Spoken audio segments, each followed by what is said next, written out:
The Republic of the Congo is a semi-presidential republic in which the constitution vests most decision-making authority and political power in the president and prime minister.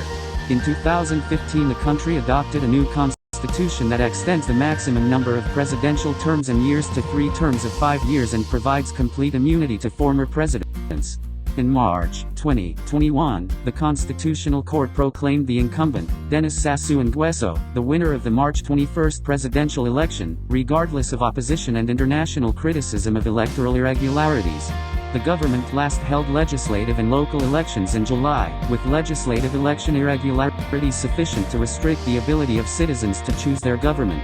While the country has a multi-party political system, members of the president's Congolese Labour Party and its allies retained 89% of legislative and 50% of the local seats, and Congolese Labour Party members occupied almost all senior government positions.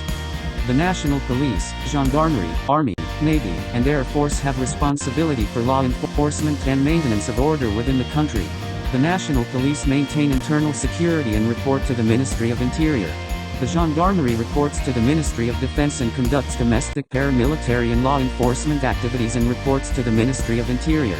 The Army, Navy, and Air Force, which also report to the Ministry of Defense, also conduct limited domestic security activities. Civilian authorities generally maintained effective control over the security forces. There were reports that police and gendarmes committed some abuses.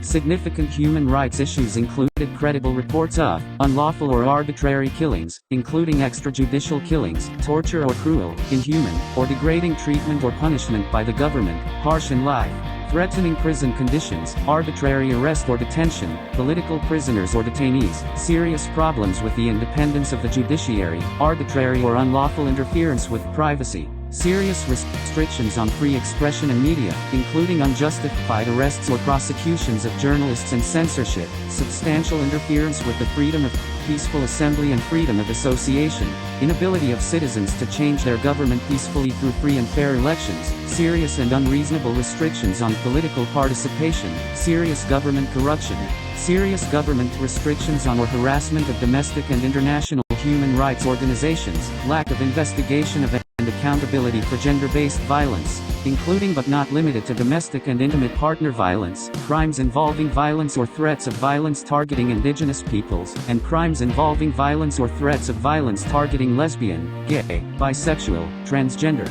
queer, or intersex persons. The government took limited steps to prosecute or punish officials who committed human rights abuses or acts of corruption.